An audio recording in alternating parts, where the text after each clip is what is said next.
사도신경으로 신앙 고백하시겠습니다.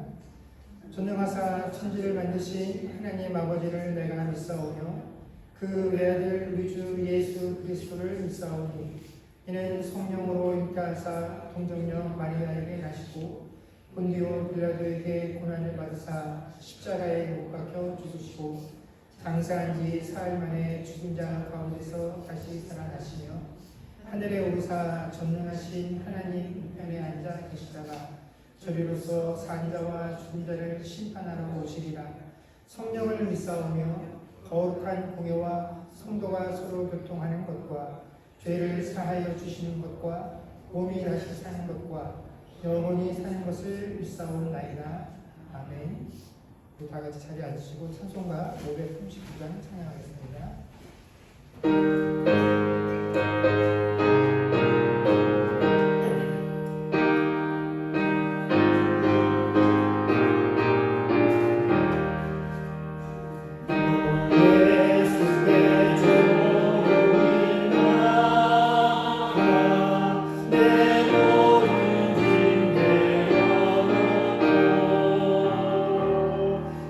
십자가 사랑을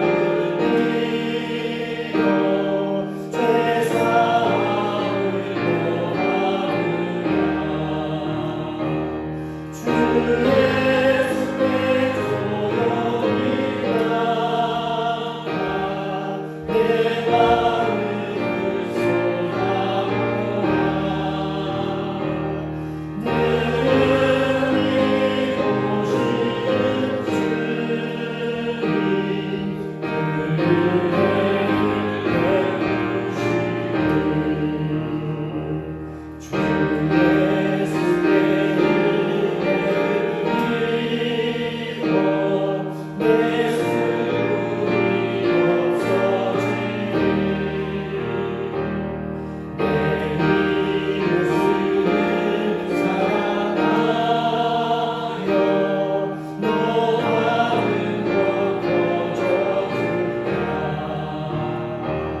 전능하신 하나님 아버지, 우리를 늘 사랑과 은혜 가운데 지켜주시고 오늘 또 예배드리러 이 자리에 모일 수 있게 하여 주심을 감사드립니다. 아버지 하나님, 이 예배를 통하여 우리가 주님께 영광 돌리는 시간 되게 하여 주시고 주님을 기쁘게 하여 드리는 이 예배 드릴 수 있기를 원합니다. 우리가 이제까지 살면서 주님의 은혜로 아버지 하나님 믿음 안에 지켜주시고 인도해 주시고 오늘까지 살게 해주신 모든 그 사랑과 은혜에 감사를 드립니다. 아버지 하나님, 우리는 부족하여서 내일 일을 모르고 아버지 하나님 내일 무슨 일이 일어날지도 모르는 세상을 살고 있는데 우리는 아버지 하나님 정말 오래오래 이 세상에 머물며 살 수 있을 것 같은 마음으로 살아가는 순간순간이 너무 많습니다. 아버지 하나님, 하늘의 소망을 우리가 아버지 하나님 깨닫고 그 소망을, 천국의 소망을 가지고 우리의 시민권이 하늘에 있다는 것을 우리가 늘 깨달으며 그 믿음을 가지고 이 세상이 어렵고 힘들고 고달플지라도 아버지 하나님 그 세상을 정말 주님께서 주시는 아버지 하나님 그 풍성한 은혜와 성령 충만으로 믿음으로 우리가 정말 세상을 이기며 살 수 있는 승리의 삶을 살 수 있는 우리 교인들 될 수 있도록 도와주시옵소서. 아버지 하나님, 어려서부터 아이들까지 주님께서 한 사람 한 사람에게 정말 따뜻한 손으로 아버지 하나님 사랑으로 지켜주시고 이 세상에 나가서 살 때에 주님, 아버지 하나님 주님 예수님을 따르는 사마리아 땅끝까지 복음을 전하라고 하신 그 말씀에 순종하며 따라서 우리가 아버지 하나님 한 순간순간 우리가 주님의 향기를 품으며 빛과 소금이 되어 살 수 있는 아버지 하나님 주의 자녀가 될 수 있도록 주여 우리에게 더욱더 큰 믿음을 주시옵소서.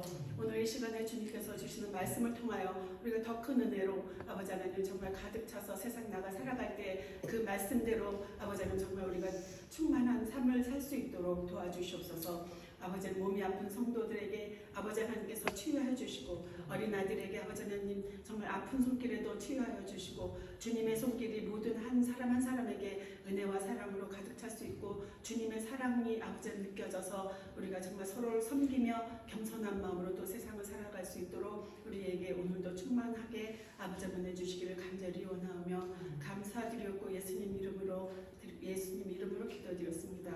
아멘.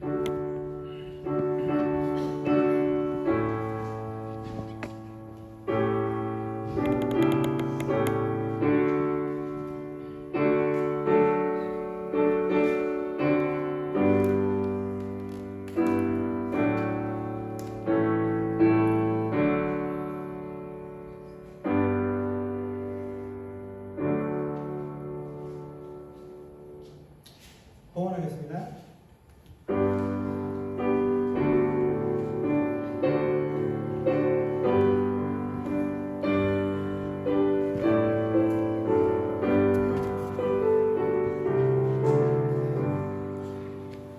이한이 어택고 원고 중에서 가장 점잖게 오늘 기도하겠습니다. 이한이 기도할게요. 좋으신 하나님, 은혜를 감사합니다. 지난 한 주간 동안에도 하나님께서 각 가정 가운데 허락하신 귀한 일터 사업장에서 일하게 하시고 내가 모든 것들이 하나님께서 베푸신 귀한 은혜인 것을 고백하며 예물을 드리게 하시니 주여 감사를 드립니다. 10의 1조로 좀 감사 제목으로 주정 헌금으로 드려진 헌물 가운데 우리의 중심들이 온전히 드려지게 하여 주시옵소서. 하나님, 우리가 세상을 살아가며 이 물질이 기묘하기에 이 물질을 벌기 위해서 참으로 많이 애를 쓰고 수고하나 우리의 애씀과 수고들이 온전히 열매를 거둘 수 있는 것들은 다 하나님의 은혜 가운데 있는 것임을 우리로 알게 하셔서 하나님, 재물에 많고 적음에 우리의 마음들이 쏠리는 것이 아니라 하나님께서 우리의 주인 되심으로 인하여 우리가 늘 충만하고 아버지 감사할 수 있는 그런 인생들 되게 하여 주시옵소서. 허락하신 일터와 사업장들을 감당할 수 있도록 지혜를 허락하시며 또한 육신의 강건함들을 허락하여 주시고 아버지 하나님, 피치 못할 형편으로 함께하지 못하는 이들에게 하나님께서 지혜와 은혜를 더하여 주옵시고 또 아버지 하나님, 호프 쪽에서 출발해서 이곳으로 오는 도로 사정이 좋지 않아서 차가 많이 막히고 있습니다. 아버지, 그 안에서 분주할 주의 백성들의 마음을 주께서 안정시키시고 또 예상치 못한 사건들로 인하여 사고들로 인하여 어려운 일 당하지 않도록 도착하는 발걸음까지 안전함으로 동행하여 주시옵소서. 오늘 특별히 우리 이한이가 아버지 하나님 시간에 함께 예배 참여해서 헌물로 수정을 듭니다. 하나님, 우리 이한이가 믿음의 가정 가운데 태어나서 아버지 하나님 자신도 모르는 사이에 하나님께서 베푸시는 귀한 믿음과 그 사랑을 통하여 양육되고 있다는 것이 우리 이한이에게 얼마나 큰 은혜요 사랑인지 아직 이한이가 잘 모른다 할지라도 하나님께서 이한이와 동행하시며 그 모든 삶의 순간순간마다 베푸시는 은혜가 이한이의 심령 가운데 차곡차곡 쌓여서 이한이가 아버지 하나님 그의 입술로 그의 삶으로 하나님을 만나고 고백할 때에 그동안 베푸신 하나님의 놀라운 사랑과 은혜들이 이한이의 삶을 통하여 드러날 수 있게 하여 주시옵소서. 하나님, 교회에 드러나는 모든 순간과 발걸음마다 하나님께서 채워주시는 놀라운 은혜가 하나님의 지혜들이 우리 이한이 심령 가운데 차곡차곡 쌓일 수 있게 하여 주옵시고, 우리 이한이가 자라날 때마다 예수 그리스도께서 그러하셨던 것처럼 많은 사람들에게 칭찬을 받으며 아버지님 존귀 여김 받을 수 있는 그런 삶이 되어지게 하여 주옵시고, 또 아버지 하나님 무엇보다도 아버지 이 세대를 닮아가지 아니하고 믿음 가운데 거하며 하나님의 자녀로 온전하게 자랄 수 있도록, 또 부모들이 이 일들을 위하여 더욱더 수고하고 애쓰며 아버지 하나님 이한에게 물려줄 수 있는 가장 좋은 것이 건강도 아니요 지혜도 아니요 아버지는 부도 아니요 오직 하나님을 향한 믿음인 것을, 그래서 부모에게도 이한이 본인에게도 큰 기쁨과 은혜가 되어지는 삶이 되게 하여 주옵소서. 감사드리며 우리 주 예수님 이름으로 기도드립니다. 아멘. 수고했습니다. 들어가세요.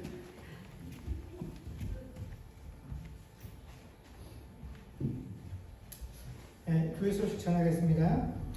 지난 주간에 우리 정만희 성공님하고 박아다세 주사님 가정께서 귀국하셨습니다. 이제 이곳에 머무르는 일정들과 계획들이 순조롭게 잘 진행되어져 갈 수 있도록 함께 기도해 주시면 감사하겠습니다. 저희가 광고드린 대로 다음 주는 저희가 야외 예배로 예배를 드립니다.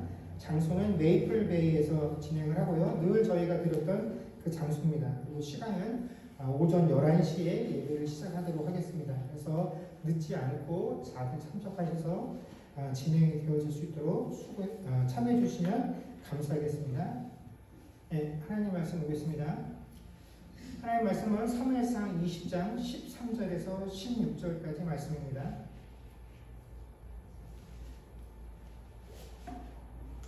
17절까지 말씀입니다. 사무엘상 20장 13절에서 17절까지 말씀을 저희에게 한 절씩 교독하겠습니다. 그러나 만일 내 아버지께서 너를 해치려 하는데도 내가 이 일을 내게 알려주어 너를 보내어 평안히 가게 하지 아니하면 여호와께서 요나단에게 벌을 내리시고 또 내리시기를 원하노라. 여호와께서 내 아버지와 함께 하신 것 같이 너와 함께 하시기를 원하노니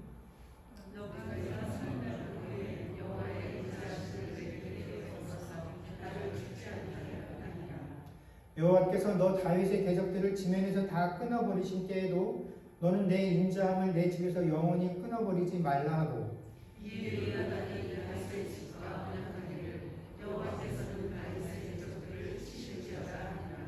같이 읽겠습니다. 다윗에 대한 요나단의 사랑이 그를 다시 맹세하게 하였으니 이는 자기 생명을 사랑함 같이 그를 사랑함이었더라. 아멘. 사무엘상 18장 10절부터 오늘 저희가 읽은 이 본문의 내용을 포함해서 이 이후로도 사무엘상의 많은 부분을 차지하는 내용은 사울이 어떻게 다윗을 죽이려 하는지, 그 다윗을 죽이려는 사울의 다양한 시도들에 관한 내용들이 바로 이 본문의 내용입니다. 우리가 사울이 다윗을 죽이려고 했던 그 많은 시도들을 몇 가지만 되짚어보게 되면, 일단 사울이 자신의 앞에서 다윗이 수금을 타고 있을 때 이 다윗을 죽이기 위해서 창을 던져 그를 죽이려 했었던 적도 있었고, 또 자신의 맏딸이었던 메랍과의 혼인을 미끼로 해서 네가 블레셋과의 전쟁터에 나가서 공을 세우면 내 딸과 결혼시켜주겠다 라고 해서 전쟁터로 내몰게 되죠.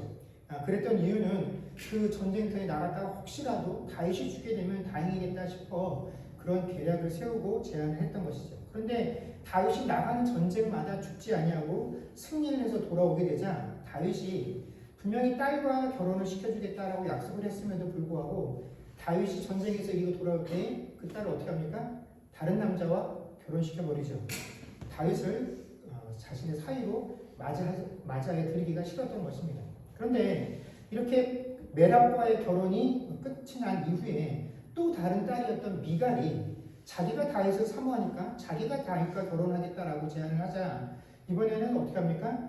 블레셋 군인 100명을 죽였다라는 증거를 가져오면 또 이 미갈과 결혼을 시켜주겠다라는 조건을 내걸자 다윗이 그 조건을 충족시키기 위해서 블레셋 진영에 침입을 해서 사울은 100명의 증거를 갖고 오라고 그랬는데 200명의 증거를 가지고 와서 결국 미갈과 결혼을 하게 됩니다. 그래서 다윗도 사울의 가족이 되죠. 그런데 이 미갈과 결혼한 이후에 사울이 그 전까지는 다윗을 미워하기는 했었으나 그래도 나의 대적이다라고 여기지는 않았었는데 이 자신의 딸 미갈과 결혼한 이후에 사울이 어떤 마음을 품게 되냐면 이 이후로 사울이 다윗을 자신의 평생의 대적으로 여겼다라고 성경이 기록을 하고 있습니다.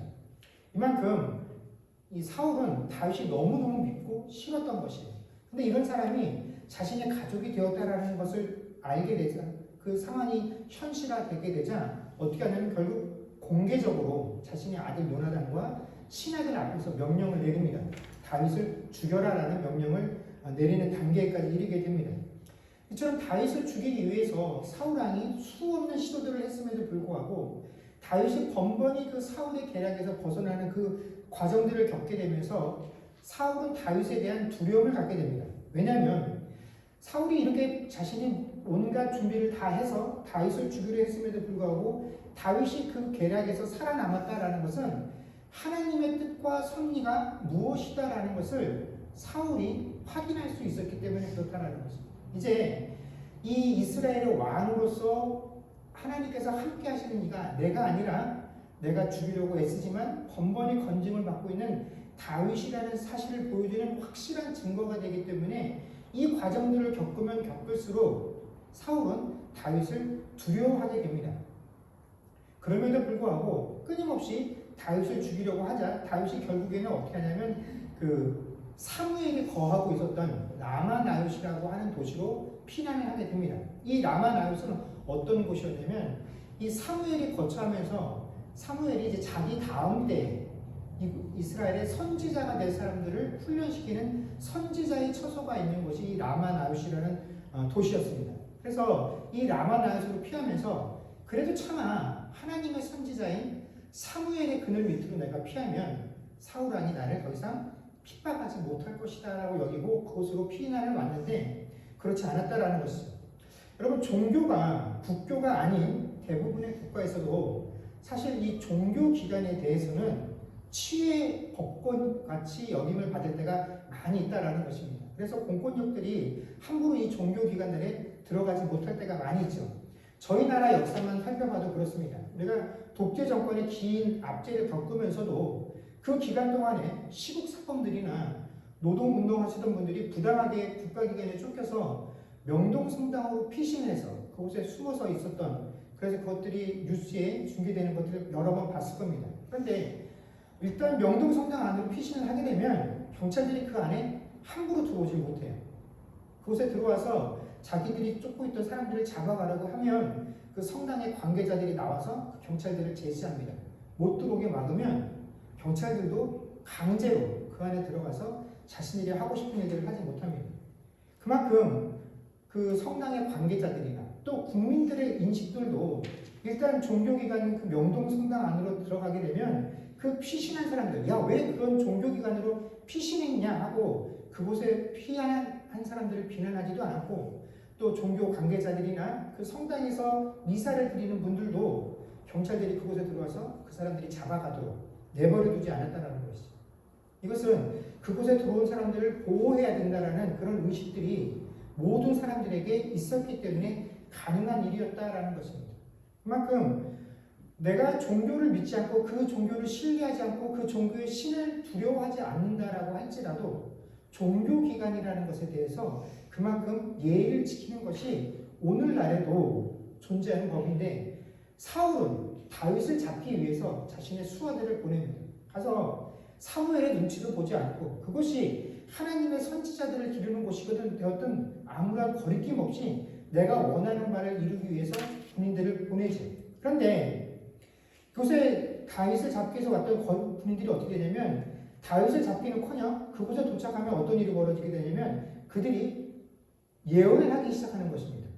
자기가 할 일을 하지 않고 예언을 하게 되는데 이런 일이 몇 차례 계속 반복이 되고 이런 일들을 계속 자신에게 보고가 되자 사울이 이번엔 직접 내가 그럼 다윗을 잡겠다라고 해서 그 사무엘과 다윗이 거하던 라마나이스로 향하게 되는데 그곳에 도착했었던 사울도 자신의 부하들과 마찬가지로 예언을 하기 시작합니다. 그것도 그냥 부하들과는 다르게 이 사울은 하룻밤을 지내서 꼬박 하루를 예언을 하는데 이때 예언할 때 이 사울이 벌거벗은 채로 예언을 하게 됩니다. 그래서 이 광경을 수많은 사람들이 목격해서 왕의 백성들에게 이 모습, 벌거벗은 채로 예언하는 이 모습이 조롱거리가 될 정도로 수치를 당했음에도 불구하고 사울은 전혀 변함이 없었다라는 것이죠.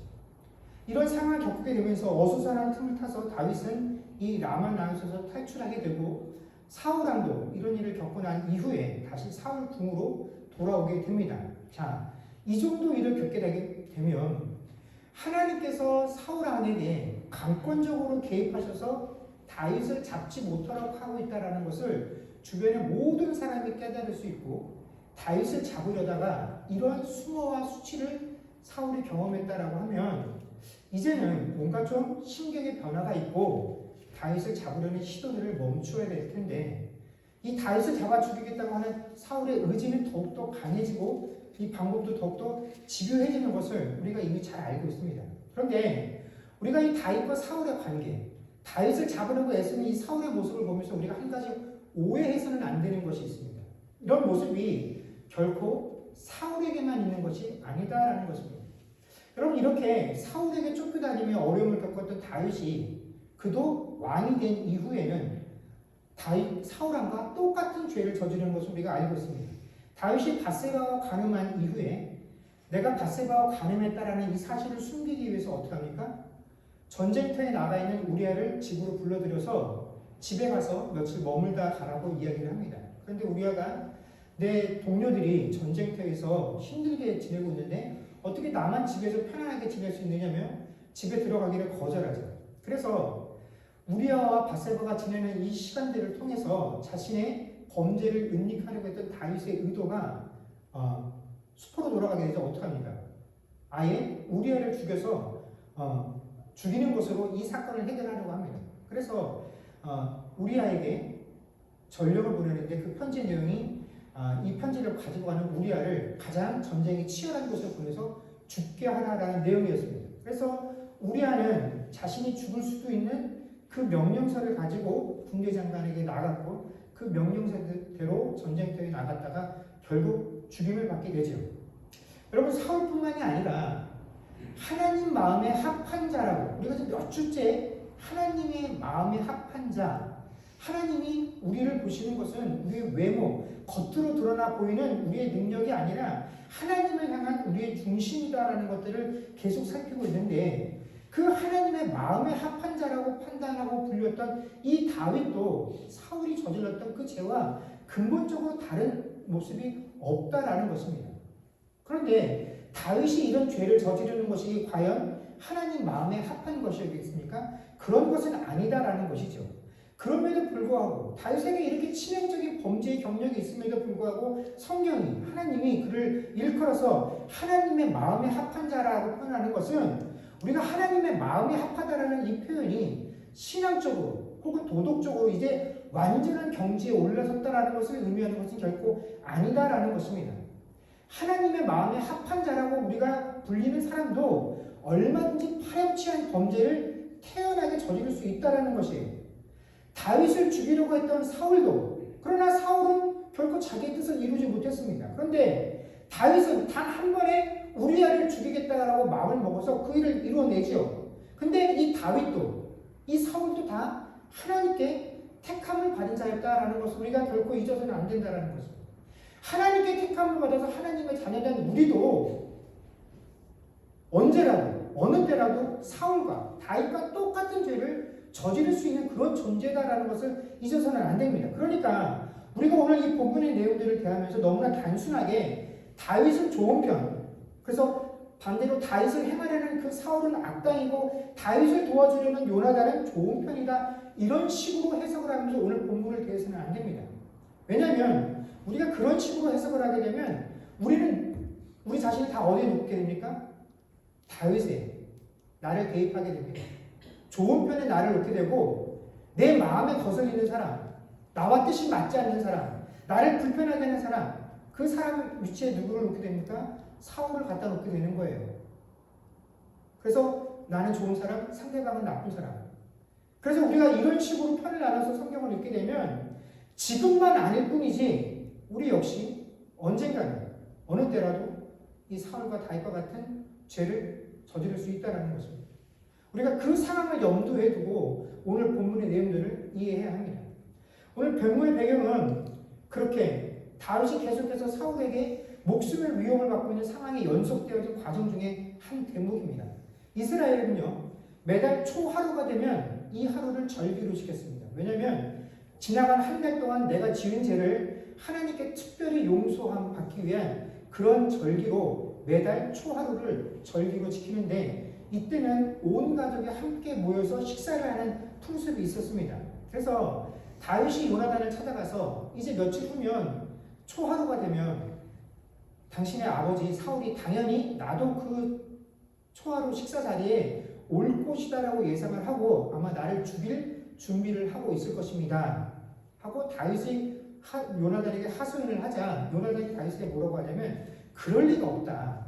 우리 아버지가 번번이 너를 죽이려고 했지만 실패하면서 이제는 아마 그 마음이 바뀌었을 거야. 그러니 너무 걱정하지 말고 그 식사 자리에 나오렴 하고 요나단이 위로를 하니까 정말로 사울의 마음이 바뀌었는지 안 바뀌었는지 내가 그 식사 자리에 참여하지 않을 테니까 사울 왕의 반응을 보고 나를 향한 사울의 진심이 어떤 것인지 우리가 판단을 합시다 하고 서로 내기를 하는 장면이 오늘 본문의 내용입니다. 여러분 저희가 지난주에 하나님의 사랑에 대해서 살펴보았습니다. 여러분 하나님의 사랑이라는 것은 세상이 말하는 사랑과는 달라서 이 사랑은 감정에 근거한 것이 아니라 뭐에 근거한 것이라고요? 언약에 근거한 것이다라고 했습니다. 그런데 세상에는 그 언약, 약속이라는 것도 양쪽이 다 지켜야지만 그 언약이 끝까지 지켜질 수 있지 어느 한쪽이라도 이 언약을 지키고자 하는 마음이 없을 때에는 지키지 못하면 결국 그것은 파기될 수밖에 없지만 하나님께서 우리와 맺으신 언약은 우리가 하나님과 언약을 맺은 우리가 그 언약을 지킬 만한 능력이 없고 그 언약을 지키기 위해서 성실하게 임하지 않는다라고 할지라도 그래서 자격과 조건이 없어도 하나님이 우리의 그 성실함들을 빌미를 삼아서 너희가 이렇게 했으니까 내가 이 언약을 파기하지 않겠다라고 하는 그 보증으로 우리에게 누굴 주셨다고요?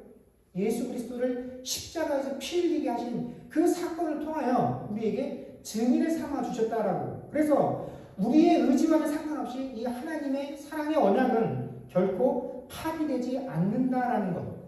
이것이 우리를 향한 그 하나님 사랑의 특징이다라는 것을 배웠습니다. 그런데 우리가 세상을 살면서 이러한 사랑을 한 번도 경험해 본 적이 없기 때문에 우리가 세상에 살면서 하나님의 사랑을 받았노라고 고백은 하지만 이 하나님의 사랑을 결국은 우리가 알고 있는 사랑의 모습으로 계속 평가하려고 한다는 그런 약점이 우리에게 여전히 존재한다는 거예요. 그래서 우리가 하나님의 사랑을 온전히 받아 누리지 못하고 하나님의 사랑을 끊임없이 세상적인 방법으로 시험하며 살고 있어서 사랑의 수혜를 받는 게 아니라 사랑의 노예처럼 살아갈 때가 참 많이 있는 것. 이것이 우리의 한계다라는 것까지 살펴보았다라는 것입니다. 자, 그러면 우리에게는 우리가 가지고 있는 이 연약함 때문에 하나님의 사랑을 제대로 감동하지도 못하고 감격하지도 못하고 그것을 세상에 보여줄 수도 없으니까 그저 내가 보여줄 수도 없고 가르쳐줄 수도 없으니까 그냥 우리의 입술로 하나님 사랑해 주셔서 감사합니다 하는 이 고백만으로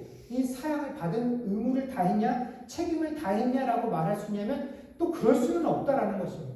왜냐하면 내가 인지 못하고 내가 표현할 수 없다라고 해서 하나님께서 내게 베푸신 그 사랑이 없어지는 것이 아니기 때문에 그렇다라는 것입니다.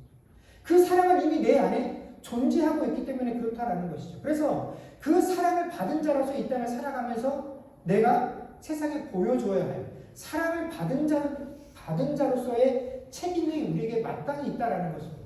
그러면 그 하나님의 사랑을 받은 자로서 우리의 책임과 반응이 과연 어떠해야 하느냐 하는 것이 바로 오늘 이 다윗과 요나단의 모습 속에서 드러난다라는 것입니다. 여러분, 우리가 사랑하면 가장 먼저 떠올리게 되는 것은 그래, 사랑, 거긴 아무런 갈등도 없고 긴장도 없고 모든 것이 평안하고 모든 것이 좋은 그런 상태들을 떠올리게 됩니다. 여러분, 그런데 실제로 사랑하면 그렇습니까? 부모들이 자녀들을 사랑하니까, 무조건적인 사랑을 하니까 부모와 자녀 간의 사이에는 긴장이나 갈등이 없던가요? 항상 평온하던가요? 그렇지 않죠. 우리가 사랑의 마음들을 품고 사랑의 행위를 한다라고 할지라도 이 사랑 안에 우리는 수많은 선택들을 강요받게 됩니다.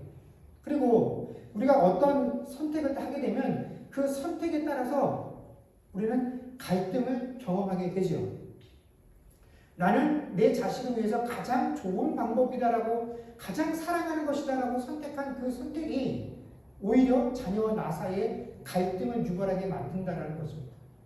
나는 사랑이라고 말하지만 그 결과는 갈등일 때가 참 많다라는 것이에요.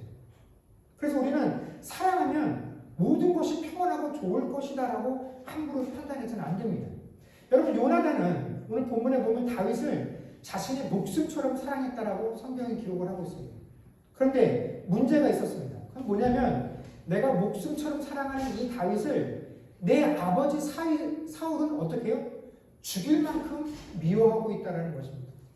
그래서 수차례에 걸쳐서 내 목숨 같은 그 다윗을 내 아버지가 죽이려 한다는 것이죠. 그런데 그 광경을 수차례 목격하면서도 요나단의 마음에서 그 아버지를 향한 마음은 뭡니까? 그 아버지가 다윗을 죽이려고 이렇게 행위를 하고 있음에도 불구하고 요나단은 아버지의 그 마음이 본심이 아니라고 믿고 있어요. 우리 같으면 그렇게 판단할 수 없는데 요나단이 사울에게 이런 마음을 품는 까닭은 그 아버지도 사랑하기 때문에 그렇다는 것입니다. 아들로서 내 육체의 아버지인 사울을 사랑하기 때문에 사울의 허물을 보면서도 이것이 아버지의 본심은 아닐 것이다라고 믿고 싶은 것. 이것이 아버지를 사랑하는 아들의 마음이다라는 것이죠. 그래서 이처럼 요나단은 다윗도 자신의 생명처럼 사랑하고 흠이 많은 아버지 사울도 이렇게 사랑하고 있는데 이 두 사람을 사랑할 만큼 요나단의 마음에 사랑의 감정이 풍성하다라고 해서 그럼 요나단이 그 마음에 평안이 넘쳤느냐 하면 결코 그렇지 않다라는 것입니다. 요나단이 누구를 향해서 마음에 사랑의 마음을 더 많이 품을수록 누군가를 더 사랑하겠다라고 품을수록 그에게는 그 사랑의 마음만큼이나 뭐가 더 강해집니까? 갈등의 요소들이 훨씬 더 많아진다는 것입니다. 아픔을 겪는 사람들이 더 많이 생겨나게 된다는 것이에요. 이때 요나단은 어떤 선택을 했느냐? 32절에 보게 되면 제가 읽겠습니다. 요나단이 그의 아버지 사울에게 대답하여 이르되 그가 죽을 일이 무엇이니까? 무엇을 행하였나이까? 이 초하루 월삭의 기간 동안에 다윗이 시사다리에 나타나지 않자 그 사울이 노에서 요나단에게 물어봅니다. 그랬더니 요나단이 다윗에게 다윗이 자기의 가족들과 함께 이 시간을 보내고 싶다라고 해서 내가 보냈습니다라고 말을 했더니 사울왕이 분노해서 요나단에게 소리치죠. 오늘 왔으면 내가 다윗을 죽여서 후환거리를 없었을 텐데 네가 어떤 식으로 나한테 물어보지도 않고 네 맘대로 처리했느냐 하면서 요나단에게 막 분노하니까 그때서 요나단이 그 아버지에게 대답을 하는 것이죠. 다윗이 무슨 죽을 만한 일을 했기에 아버지가 그렇게 분노하십니까? 다윗을 죽이려 하십니까? 하면서 이 아버지에게 도대체 다윗이 옳지 못한 행위를 한 게 뭡니까? 한번 저에게 말씀해 주십시오 라고 따집니다. 그러면서 지금 아버지의 행위가 옳은지 그른지 아버지가 한번 스스로 판단해 보십시오. 아버지가 정말 옳은 길을 걷고 싶다라고 한다면 이렇게 해야 됩니다라고 어떻게 행해야 될지 권면하고 그 아버지에게 당부를 하는데 이 아버지가 끝까지 요나단의 청을 거절하고 다윗을 죽이겠다라는 의지를 밝히자 요나단이 최후에 어떻게 반응을 하냐면 34절에 아버지와 대화하다가 심히 노하여 그 식탁에서 떠나갔다라고 성경이 기록을 하고 있습니다. 그리고는 그 자리에 나와서 다윗에게 달려가 이 모든 상황을 알려서 다윗이 도망갈 수 있도록 목숨을 보존하게 해줍니다. 여러분 사실 지금 이 짧은 이 상황만 보아도 우리는 이 일에 명백한 잘못의 책임이 사울에게 있다는 것을 알 수 있습니다. 여러분, 만약에 여러분들 중에 내가 이렇게 생명처럼 사랑하는 친구가 있는데 내 아버지가 그 친구가 특별히 잘못한 것도 없는데 이렇게 내 친구를 죽이려 한다는 사실을 알게 되면 어떻게 하겠어요? 우리는 얼마든지 이 아버지의 행동에 실망해서 분노하고 아버지의 곁을 떠나서 친구를 살릴 수 있는 방안들을 도모할 수 있을 것입니다. 그러나 오늘 요나단이 한 이 행위는요, 우리가 그냥 세상을 살아가면서 할 수 있는, 우리가 저 사람 참 의롭다라고 말할 수 있는 그런 인본주의적 정의로움을 말하는 것이 아니다라는 것입니다. 여러분, 요나단이 이렇게 결정하고 반응하게 된 그 이유를 설명하는 것이 오늘 본문에 저희가 읽었던 내용인데, 다윗은 내가 내 생명이 바람 앞에 촛불 같은 신세다라고 여기서 내가 언제 죽을지 모르니 내 생명을 자기의 생명같이 귀하게 여기는 요나단에게 찾아가서 나를 좀 도와달라고, 보호해달라고 요청을 합니다. 그런데 다윗과 요나단이 대화하는 이 이야기들을 들어보게 되면 요나단은 이 상황을 다윗과는 정반대로 해석하고 있다는 것을 우리가 알게 됩니다. 15절, 16절 말씀을 제가 읽겠습니다. 15절, 16절입니다. 여호와께서 너 다윗의 대적들을 지면에서 다 끊어버리신 때에도 너는 내 인자함을 내 집에서 영원히 끊어버리지 말라 하고, 이에 요나단이 다윗의 집과 언약하기를 여호와께서는 다윗의 대적들을 치실지어다 하니라. 아멘. 오늘 15절과 16절의 말씀은 내가 죽게 생겼습니다. 나 좀 살려주세요. 당신의 아버지가 나를 죽이려고 해요. 라고 했더니 야, 우리 아버지가 그 정도는 아니야. 그런데 만약 우리 아버지가 그렇게 한다라고 한다면, 그러면 그 다윗의 대적들에게 이런 일이 벌어지기를 원한다라고 요나단이 다윗에게 이야기하고 있다라는 것입니다. 여러분, 이런 배경 속에서 당신의 아버지가 내 생명을 찾고 있습니다라고 하는 이 상황 속에서 다윗의 요청에 요나단이 이렇게 대답을 했다라는 것은, 하나님, 내 친구가 부당하게 지금 목숨의 위협을 받고 있습니다. 그러니 내 친구의 목숨에 보존해 주십시오 라고 하나님께 간구하는 그 정도의 수준이 아니다라는 것입니다. 요나단이 뭐라고 고백합니까? 다윗의 원수를 하나님께서 치실 것이라. 그런데 우리 집안이 그 다윗의 대적 안에 포함이 되면 어떻게 해요? 우리 집도 다윗의 대적들이 받는 그 벌을 받는 것이 마땅하다라고 요나단이 인정하고 있다는 것입니다. 요나단이 다윗을 내가 살려서 돌려보내야 되겠다, 보호하고 지켜야 되겠다라는 것은 다윗이 옳고 우리 아버지가 틀렸기 때문에 옳은 것을 선택했다라는 의미가 아닙니다. 다윗을 통하여 이 나라를 통치하시겠다라는 것이 하나님의 뜻과 섭리다라는 것을 알기 때문에 요나단이 지금 뭘 선택하는 겁니까? 옳은 것을 선택하는 것이 아니라 하나님의 뜻을 선택한다라는 것입니다. 즉, 요나단에게 있어서 무엇을 선택하고 결정하는 것에 있어서 가장 선택의 기준이 되는 요건이 뭐냐면, 하나님의 뜻과 섭리가 무엇이냐 하는 것이 요나단이 그의 인생 가운데서 무엇인가를 결정하고 선택하는 가장 첫 번째 되는 기준이었다라는 것입니다. 여러분, 우리가 만약에 요나단과 같은 상황 속에 처했다라고 한다면 우리는 얼마나 하나님의 뜻과 계획 가운데 순종하며 살 수 있겠습니까? 내가 살면서 이번 한순간만 내가 눈을 질끈 감으면 내가 원하는 모든 것들이 내 것이 될 수 있는 그런 상황에서 내가 그것들을 포기하고 과연 내 인생에서 내가 이룰 수 있는 성취보다 하나님의 뜻과 계획이 이루어지는 것이 더 중요합니다. 내 소망은 내가 이것을 취하고 얻는 것이 아니라 내 인생에서 하나님의 뜻과 소망이 이루어지는 것입니다 라고 우리가 정말로 그 의지에 순종하며 살아가고 있느냐 하는 것입니다. 안타깝게도 우리의 현실은요, 우리의 믿음은 나의 패배와 나의 실패를 말하는 그 순간에서 우리는 하나님의 계획과 뜻이 있다라고 절대로 믿지 않습니다. 어떻게 하나님이 나에게 실패를 허락할 수 있느냐라고 생각합니다.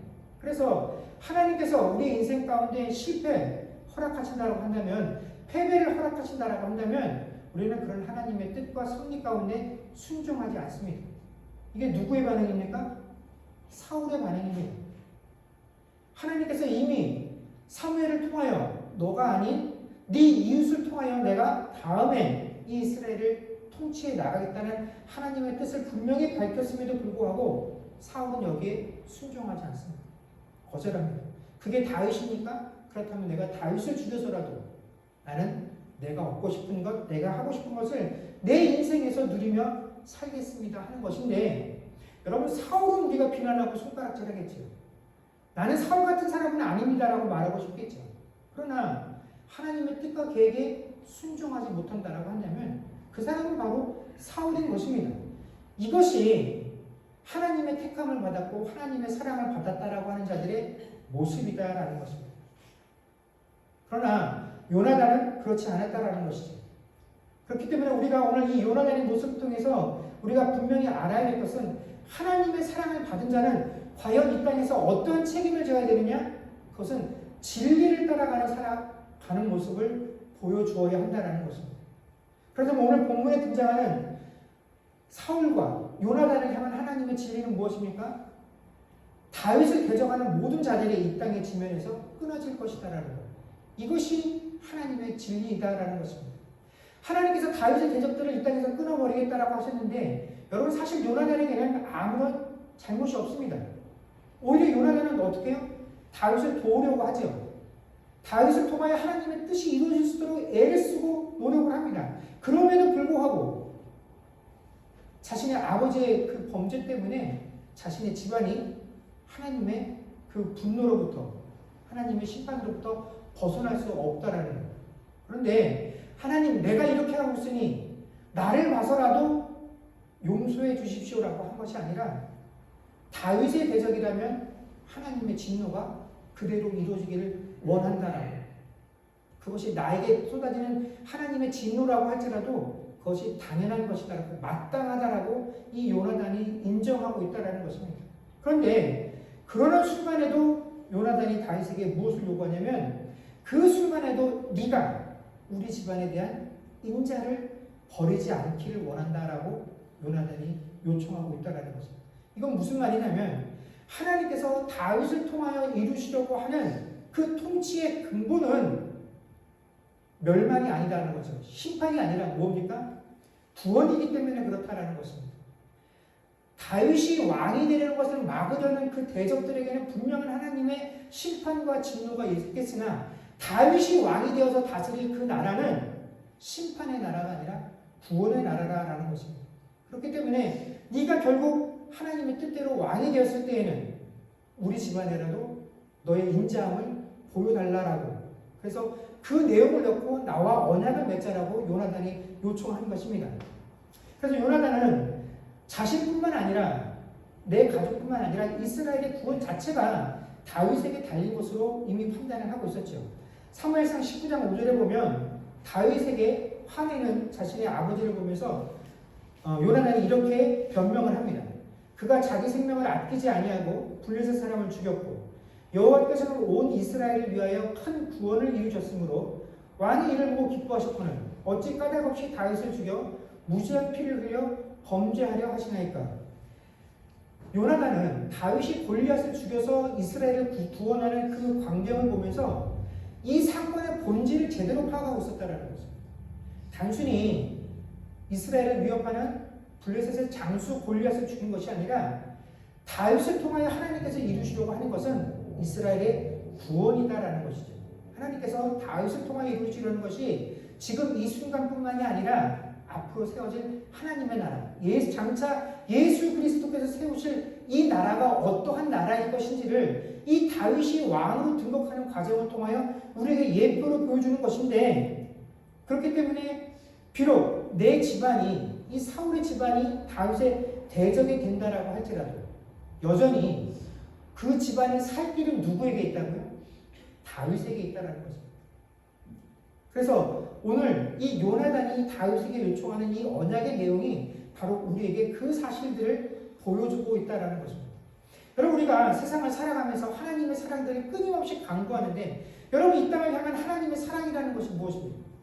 하나님의 사랑이 신자와 불신자들을 구별해서 불신자들에게는 벌을 내리시고 신자들만 이 땅에 사는 동안에 자기가 원하는 것들 하나님이 다 이루어주시는 그 형통함들이 이 땅에 사는 동안 우리가 누리며 사는 것, 이것이 우리들에게 향한 하나님의 사랑이 아니다라는 것이죠. 여러분, 하나님의 사랑이라는 것은 죄의 눈이 가려져서 진리를 보지 못하는 이 중생들에게, 그래서 우리를 결국은 멸망으로 인도할 수밖에 없는 그 세상의 모든 것들을 우리가 갈망해 하면서 그것들을 세상의 소망 삼아 살아가고 있는 이들에게 너희들에게 진정한 소망이 무엇인지를 깨닫게 하시고 오직 예수 그리스도 한 분만을 통하여 너희가 구원받을 수 있다라는 그 구원의 길을 제시하게 하시고 은혜로 그 구원의 길을 만나게 하셔서 그 은혜 안에 들어오게 하시는 것, 이것이 진정한 하나님의 사랑이다라는 것입니다. 그래서 그 하나님의 사랑을 받은 자들은 무엇입니까? 그것을 진리로 인정하고 진리에 순종하는 삶을 살아야 한다는 것입니다. 이것이 하나님의 사랑을 받았습니다라고 말하는 자들이 보여야 할 사랑의 책임이다라는 것입니다. 여러분, 우리가 세상을 살아가면서 내가 하나님의 사랑을 받았으니까 더 많이 베풀고 불쌍한 사람들을 보면 구제하고 불쌍한 사람들을 측은히 여기고 세상에 도래하는 이 불공정함들을 보면서 정의를 외치고 믿지 아니하는 자들, 그들보다 더 도덕적이고 양심적인 삶을 살아야지. 그래서 실제로 그렇게 사는 것도 중요합니다. 그러나 우리가 지난주에 언급한 것처럼 여러분, 이거는 하나님의 사랑을 받지 않은 사람들도 얼마든지 행할 수 있는 것입니다. 이것은 하나님의 사랑이 아닙니다. 이것은 그야말로 정의인 것입니다. 사랑 없이도 얼마든지 가능할 수 있는 일이죠. 그러나 오직 하나님의 사랑을 받은 사람들은 이 모든 것들 위에 진리를 깨닫고 그 진리에 순종함이 있어야 한다는 것입니다. 여러분, 과연 저 사람이 성도로서 삶을 온전하게 살고 있느냐 하는 것은 그 사람이 얼마나 옳은 일을 하고 있느냐, 아니면 그 사람이 세상에서 얼마나 성공한 삶을 살고 있느냐 하는 것이 아니라 과연 그분의 삶이 모든 것에 우선하여서 진리를 생각하며 사느냐 하는 것이 되어야 한다는 것입니다. 그것은 나에게도 마찬가지인 것입니다. 내가 참으로 하나님의 자녀입니다, 내가 하나님께 사랑받은 자입니다 라고 우리가 자신있게 고백하려고 하면 무엇으로 판단하느냐? 하나님, 내가 정말로 당신이 내게 맡기신 그 진리를 진리로 인정하고 진리에 순종함으로 사는 자가 되고 있습니까? 그래서 우리가 그 진리에 순종하고 살고 있다고 한다면 우리는 충분히 하나님께서 우리에게 맡기신 그 사랑의 대가들을 지불하고 살고 있는 것입니다. 사랑하는 성도 여러분, 우리가 다른 것으로 내가 원하는 것으로 그 사랑의 대가를 지불하려 하지 마시고 하나님께서 우리에게 원하시는 그 진리에 순종함으로 사랑의 대가들을 치르며 살아갈 수 있는 저와 여러분들 되어질 수 있기를 주의 이름으로 간절히 축원합니다. 기도하겠습니다. 그렇습니다. 주님, 우리는 하나님께 사랑을 받은 자들입니다. 우리가 사랑하면 아무런 어려움이 없는 모든 것이 평안한 상태들을 떠올리게 됩니다. 내가 사랑하는 마음들을 가지고 이 사랑을 베풀게 되면 언젠가는 상대방도 이 마음을 알기 때문에 결국에는 모든 것들이 잘 해결되어질 것이다 라고 생각하지만 하나님의 사랑은 결코 그렇지 않습니다. 하나님의 사랑은 그 진리에 순종하는 것이기 때문에 하나님의 사랑을 받은 자로서, 우리가 그 진리를 맡은 자로서 그 진리에 순종하는 삶을 살면 세상의 사랑을 받을 때에는 다 좋다고 말했던 사람들도 우리가 하나님의 사랑을 논하면 세상은 우리를 불편해하게 됩니다. 우리와 갈등을 일으키게 됩니다. 그래서 우리는 세상과 갈등을 일으키는 것이 싫어서 이 하나님의 사랑에 침묵하게 됩니다. 이 하나님의 사랑을 모르는 양 살아가게 됩니다. 그리고는 그들과 갈등이 없는, 아무런 문제가 되어지지 않는 세상의 사랑으로 이 모든 것들을 해결하려고 합니다. 결코 그렇지 않습니다. 우리가 하나님께 사랑을 받았다는 것은 세상과는 분명히 다른 것입니다. 하나님의 사랑은 우리들의 죄를 용납하시는 것이 아니라 우리들의 죄를 깨닫게 하시고 하나님께서 정하신 그 방편을 통하여 우리를 죄에서 구원하시는 것입니다. 죄를 알지 못하면 하나님의 사랑을 알 수 없기 때문에 그렇습니다. 그러니 그 하나님의 사랑을 받은 우리가 어떻게 하나님의 사랑을 세상에 드러낼 수 있습니까? 하나님의 사랑, 그 진리에 순종하는 것으로만 이것이 가능합니다. 주께서 이 땅에 오신 이유가 우리에게 구원의 방편을 열어주시기 위함이었던 것. 그래서 아무리 하나님께 큰 죄를 지었고 하나님께 대적이 되는 자였다라고 할지라도 그 은혜를 사모하고 은혜 안에만 들어오면 생명의 보존을 받을 수 있었던 것이 이 세상을 향한 하나님의 사랑이 그것입니다. 하나님, 그러니 우리가 마땅히 그것을 세상에 보여주기 위해서 진리의 순종함으로 하나님의 사랑을 세상에 드러내는 자들 되게 하여 주옵소서. 감사드리며 우리 주 예수님 이름으로 기도드립니다. 아멘.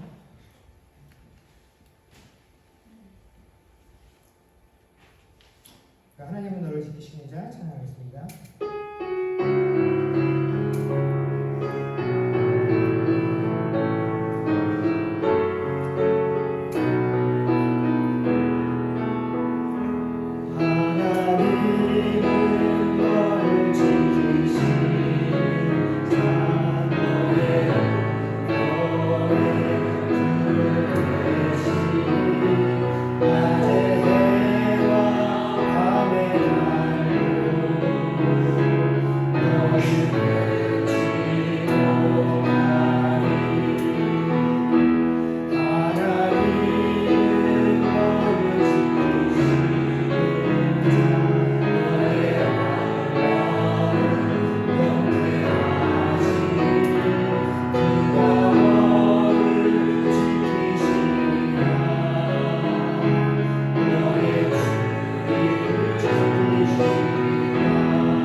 기도하겠습니다.